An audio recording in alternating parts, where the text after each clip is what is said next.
Well, I've tripped and stumbled down an entirely new rabbit hole, but that shouldn't be surprising at this point. Dude, it's been a couple rabbit holes. Actually, I haven't made a video in a couple rabbit holes. I got into boots and I got into RC crawlers, dude. I've just been like, like a kid in a candy store, just a kid in a hobby store, grown man child in a hobby store. But I just wanted to kind of do a video about my journey with boots over the past month because I had one choice to make, and that was just what new boots I wanted to buy, and then it spiraled into not a hobby, I wouldn't say, but just an interest in more higher quality boots, and I pretty much started and did my entire journey. So just kind of take you through that, kind of share with you some of the stuff I learned in case somebody's in the market for some boots, or just kind of like getting into like higher end quality boots. I mean, I think it's definitely something that's worth an investment, especially if you do it right. And I definitely didn't do it right, but maybe you can learn from me. So don't do what I did, but here's what I did. I always wore hiking boots, and these finally took a shit on me. They were waterproof, but they're not. They're just not good for cement, and it was time for something more work oriented. I broke my toes in them a couple times, so that's where all this started. That's where the rabbit hole opened up, and I fell right in, was trying to find a replacement boot for those. I looked at some more work-oriented boots and kind of learned a lot about mock toe boots and the origins and all that. But instead of being patient and trying stuff on, I went ahead and just bought these Ariats from Academy because they kind of checked all the boxes. They were comfortable. They had the mock toe. They were decent leather. They have a composite toe as well, so hopefully no more broken toes.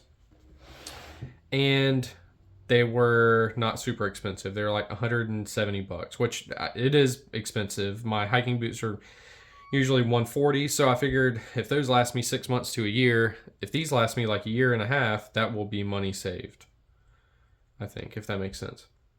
So I went ahead and bought these and continued to look into boots because these didn't like quench my thirst for like a nice leather boot. So I ended up getting some Thorogoods, but these are the Thorogoods. They just fit weird. The leather and everything, they looked great, but I just couldn't get on board with the way they felt, which is weird because everyone in the boot community says they have the easiest break-in, but that wasn't my experience with them, so I sent them back. I just was on like a try-on thing on Amazon, so I didn't have to pay anything. Sent those back and kept looking. Went on vacation, did a lot of thinking about it, and when I got back from vacation, I decided to go to the Red Wing store in the neighboring city, which ended up being a pretty big one. And I had really gotten in the past like week into the Iron Rangers, and that's mostly because I changed jobs. In the middle of all this, I bought these essentially for work and work only. And I was wearing them everywhere to break them in, and then I kind of just enjoyed the way they looked as well. The mock toe and brown leather looks good. But I changed jobs, and it's a pretty stark contrast, my new job versus my old job. My old job was maintenance. I was doing a lot of crawling around in attics. I was doing work outside, everything, and that's why, I needed something more work oriented. But now I'm working at home at a computer, so my needs have changed entirely. And I think now with these getting worn less and me working in them less, these are fine. I wanted some more heritage, like thicker leather resolable work boots, but these now with my new career change are fine. I'm not going to be tearing these up like I normally would. And so that changed, but my thirst for like a nice leather boot did not change. I still wanted some. So I started looking at the Iron Rangers, and originally I really didn't like these. They just kind of looked too clown shoey. I love them now. But I just didn't really, I don't know, I didn't have a desire for this cap toe and everything. But the more I looked at them and the more I researched these boots, the Iron Rangers always come up in conversation. These are like, some say, the most American boots. Made by Red Wing, made in the USA, which these are not. These are like made in Indonesia, China, whatever. But the more I looked at them, the more they grew on me. And I got to the point where I decided this was the next boot that I wanted to have. They checked all the boxes. Veg tan leather insole, so you're literally just walking on a piece of leather in there. Let me turn this on. give you a look inside there. No insole. I mean, you can see where I'm kind of like breaking them in already. They do have like a pretty gnarly break-in period, which in contrast to the Thorogoods, I don't know. These might be easier to break in if Thorogoods fit you like they fit me. They just didn't do me right. These are a nice wide toe box, and that kind of brings me to sizing as well. And that's another reason I wanted to make this video, because sizing these like heritage style, like hand sewn, not hand sewn, but like handmade, American made leather boots is hard. They're not like a standard size, like you put your foot in the thing at Payless and, you know, go from there. And I like my shoes a little big. So when I went to the Red Wing store, they measured my feet electronically, which I got pretty close, I will say.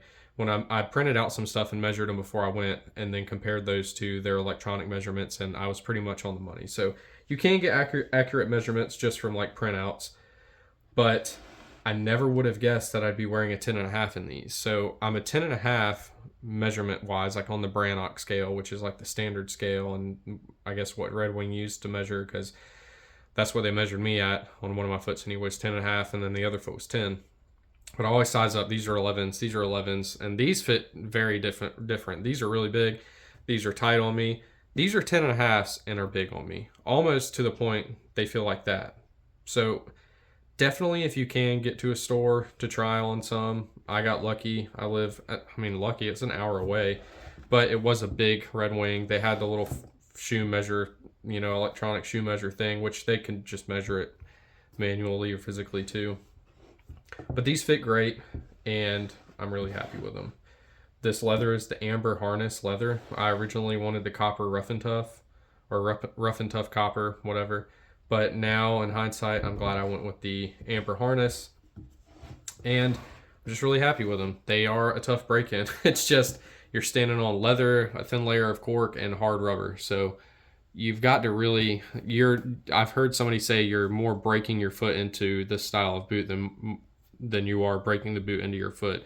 You are breaking the boot into your foot some, but it definitely takes building up some like foot resilience, I guess you could say, to wear something like this. And I've been wearing these for like 2 days straight, and I've been all right. No blisters yet, but I'm sure they're to come. Feet are just kind of sore at the end of the day. But as you wear them, you feel your toes imprinting in that leather, and it's like if you've ever had a pair of rainbow flip-flops, how those form to your feet. That's kind of what these do.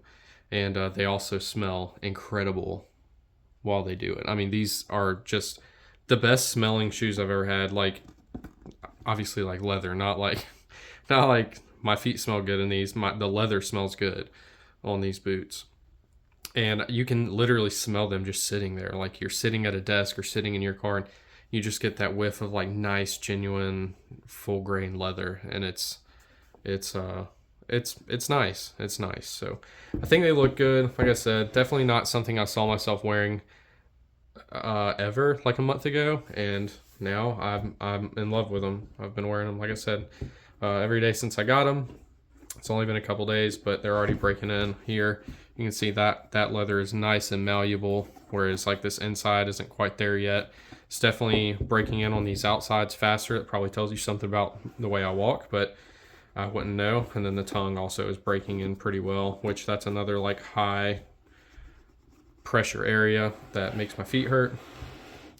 Because normally you're used to a nice, you know, very malleable foam tongue. This is pretty thick leather. So if anybody's wondering, the exact size on this is a 10.5D. So 10.5 standard. This is the 8111 Amber Harness Iron Ranger, made in the USA. So pretty cool. Definitely love made in the USA stuff. And just to let you know, like kind of the price points on these, I already told you, these were like $150. These are like $170. This is a whole nother level up. And there's another level beyond this and beyond that. These were $350, which is insane. I know. I definitely probably should have bought.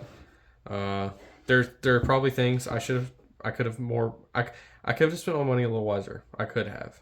And when I say that, I just mean like other stuff. Like I really want a Mossberg 590A1.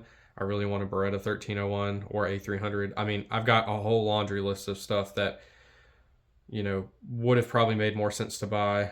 But this is what I wanted at the time. This is what I got. I'm enjoying them a lot right now. So yeah. If you have any questions in the comments, holler at me. I've done a lot of research on boots over the past month or so. So I do feel kind of confident in giving some feedback or some insight to what you may or may not like.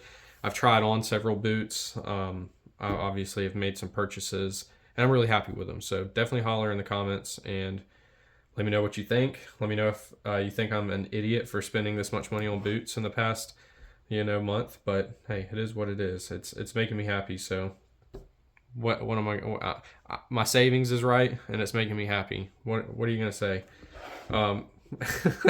So yeah, but or if you like these boots, if you have any knowledge you can pass on to me, also holler at me in the comments.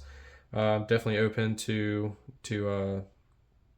any of that kind of stuff. So I appreciate you guys watching, and I will see you in the next one. Oh, and I'm still gonna do a P01 history P01 video, but dude, I need to learn a little bit more about it. There are way better videos. I made one and I just wasn't happy with it. So that is coming eventually.